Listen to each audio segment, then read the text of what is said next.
Bismillahirrahmanirrahim. Teman-teman, kita akan belajar tentang inside doer dan outside doer. Oke, apakah inside doer dan outside doer? Apabila pelaku dari sebuah fiil itu adalah pronoun atau kata ganti, maka itulah yang disebut dengan inside doer. Contohnya, kata betu. Kata betu itu artinya I wrote, saya telah menulis. Nah, ini kan pronoun kata betunya. Kita udah bisa tahu dengan menyebut kata katabtu itu, maknanya adalah saya telah menulis. Contoh kalau kita menyebut kata bena, artinya kami telah menulis. Kalau kata ba, dia telah menulis. Kata ba, mereka berdua telah menulis. Kata bu, mereka semua telah menulis. Nah, ya kan jadi kita udah tahu pelakunya hanya dengan melihat fiilnya. Artinya, ini yang disebut dengan inside doer.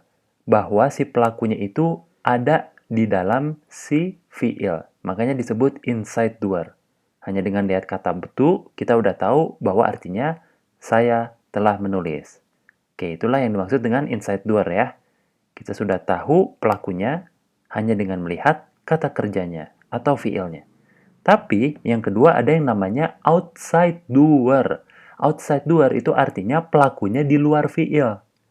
Oke, makanya nih kalau pelakunya itu bukan kata ganti, seperti contoh pertama tadi, itulah yang disebut dengan outside doer. Contohnya, kataba Muhammadun. Artinya, Muhammad telah menulis. Nah, kita bisa lihat di sini kataba, terus ada Muhammadun.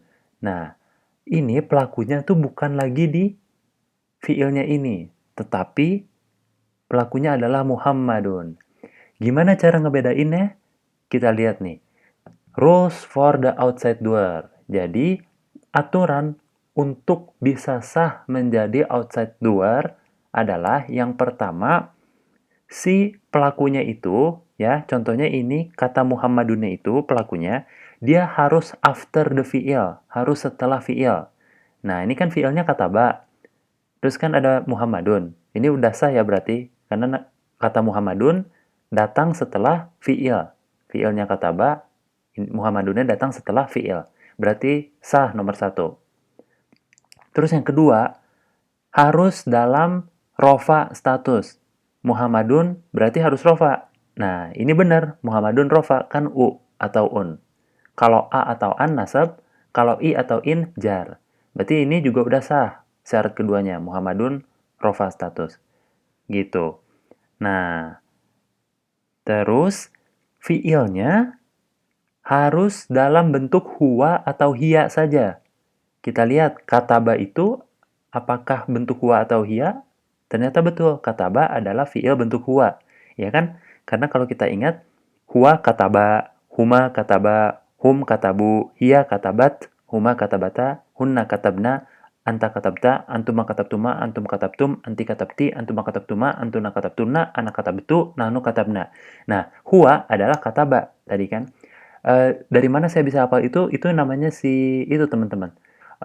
Fi'il madi chart ya, bisa dilihat di video-video sebelumnya tentang fi'il madi. Oke. Jadi tiga syarat ini sudah terpenuhi ya tadi. Yang pertama setelah fi'il si pelakunya ini sudah Muhammadun setelah fi'il. Terus dalam rafa status sudah Muhammadun karena u atau un maka dia rafa status. Dan fi'ilnya itu harus huwa atau hiya. Nah, ini kataba adalah fi'il bentuk huwa. Berarti sah. Oke. Nah, contoh ini contoh kalimat nih misalnya ya. Kola Musa. Nah, ini artinya bukan dia telah berkata Musa, tapi Musa telah berkata. Karena Musanya adalah outside doer. Karena dia memenuhi syarat-syarat outside doer yang tiga saya sebutin tadi. Oke. Nah, ini terakhir. Jadi, untuk outside doer, kita juga harus lihat bahwa fiilnya itu memang harus huwa atau hiya saja. Makanya lihat nih teman-teman, walaupun pelakunya satu, muslimun itu kan satu orang, muslimani itu dua orang, muslimuna tiga orang atau lebih. Kalau mereka mau jadi outside doer, di depannya itu harus tetap fiil yang huwa atau hiya. Nah, ini kola adalah fiil huwa. Oke, jadi ini memenuhi syarat. Nah, ini juga kolat. Ini fiil hiya, bentuk hiya.